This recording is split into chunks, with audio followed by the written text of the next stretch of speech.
மத்திய மீன்வள ஆராய்ச்சி நிலையம் சார்பா இறால் குஞ்சுகளை கடலில் விடுறாங்க. வாங்க அது எப்படி விடுறாங்க, எதுக்காக விடுறாங்கன்னு பார்க்கலாம். 60 நாட்கள் மீன்பிடி தடை காலம் அமலில் இருக்குது. அதனால் மத்திய மீன்வள ஆராய்ச்சி நிலையம் நம்ம மீனவர்களுக்காண்டி இறால் குஞ்சுகளை கடலில் விடுற காட்சிகளை தான் இப்போ நீங்கள் பார்க்க போகிறீங்க. வாங்க அந்த இறால் குஞ்சுகளை எப்படி கடலில் விடுறாங்கன்னு பார்க்கலாம். நீங்கள் பார்க்குற இதுதான் கோடிக்கணக்கான இறால் குஞ்சுகள்.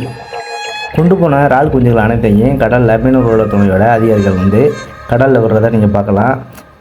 இது ஏன் இப்படி விடுறாங்கன்னா, 60 நாட்கள் மீன்பிடி தடைக்காலம் முடிஞ்சோம்னா ஒரு மீனவர்களுக்கான ஒரு நிலையான வருமானத்துக்காண்டி தான் இப்படி இறால் குஞ்சுகளை வளர்ச்சியை கருத்தில் கொண்டு கடலில் விடுறாங்க. மீன்பிடி தடைக்காலம் முடியும் தருவாயில் இது நல்ல வளர்ச்சி அடைஞ்சு மீனவர்களுக்கு ஒரு நிலையான வருமானத்தை கொடுக்கும். ஏன்னா இறால் நல்ல விலை போகக்கூடிய கடல் வாழ்வுகளை இறாலும் ஒன்று.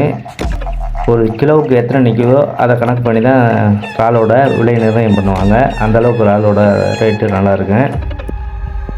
கொண்டு போன கோடிக்கணக்கான இறால் குஞ்சுகளை அதிகாரிகளை மீனவர்கள் துணையோட கடலில் விட்டுட்டு அந்த இறால் குஞ்சுகளை வளர்ச்சிக்காக மீனவர்கள் காத்திருக்கணும்.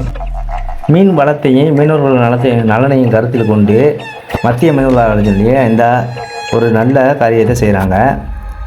ஏன்னா இப்போ கடலில் விடுற இறால் குஞ்சுகள் வளர்ந்து பெருசானதை மீன்பிடி தடை காலம் முடிஞ்சு கடலுக்கு போகிற விசைப்படகுகளுக்கு ஒரு நல்ல வருமானத்தை கொடுக்கும்.